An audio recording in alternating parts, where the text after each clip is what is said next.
नमस्कार साथियों, स्वागत है आप सभी का हमारे YouTube चैनल में। साथियों, आज के इस वीडियो में हम लोग बड़ा ही इंपॉर्टेंट टॉपिक पर चर्चा करने वाले हैं। दोस्तों, आप सभी के जानकारी के लिए मैं बता दूं कि आज की इस वीडियो में हम लोग बात करने वाले हैं परिसीमन को लेकर के।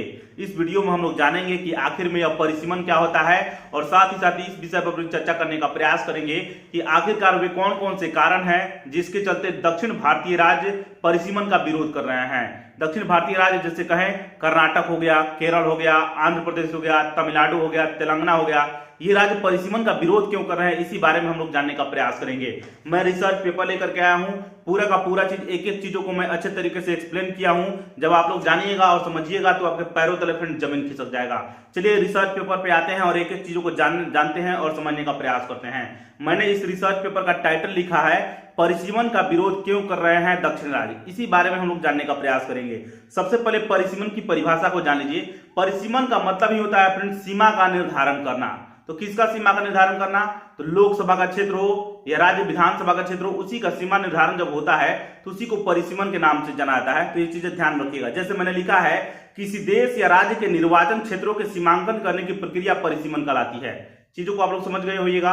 जनसंख्या के हिसाब से ये सारी चीजें निर्धारित की जाती हैं, उसी के हिसाब से वो आवंटित की जाती हैं। तो ये चीज ध्यान रखिएगा। जैसे लोकसभा या विधानसभा का सीमा निर्धारण परिसीमन कहलाता है। ये चीज आपको समझ में आया होगा। परिसीमन का निर्धारण जनसंख्या के आधार पर होता है। जैसा कि आप सभी को पता होगा कि भारत में जितने भी लोकसभा के क्षेत्र हैं, जैसे 543 लोकसभा का क्षेत्र है, तो जनसंख्या के आधार पर 543 सीटों को आवंटित किया गया है। तो ये चीजें आप लोग ध्यान में रखिएगा।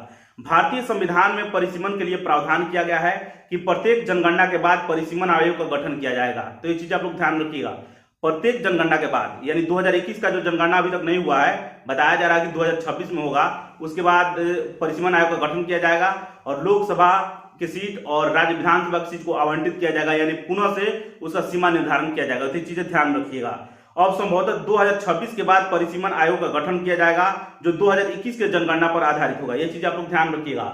अब समझिए दक्षिण भारतीय राज्य परिसीमन का विरोध क्यों कर रही है, तो इस बारे में जान लेते हैं। दोस्तों, आप सभी की जानकारी के लिए मैं बता दूं कि दक्षिण भारतीय राज्यों का कहना है कि परिसीमन 1971 के जनगणना के आधार पर हो, यानी 1971 के जनगणना के आधार पर होना कि 2021 के जनगणना के आधार पर, जो अभी होने वाला है। अभी हुआ नहीं है 2021 का जनगणना, लेकिन बोल रहे हैं दक्षिण भारतीय राज्य क्या बोल रहे हैं कि 1971 के जनगणना के आधार पर हो। क्यों कह रहे हैं? क्योंकि दक्षिण भारतीय राज्यों ने बीते दशकों में शिक्षा के क्षेत्र में, स्वास्थ्य के क्षेत्र में और परिवार नियोजन के क्षेत्र में काफी अच्छे काम किए हैं और उसी के सहारे जनसंख्या पर काफी ज्यादा नियंत्रण कर ली है।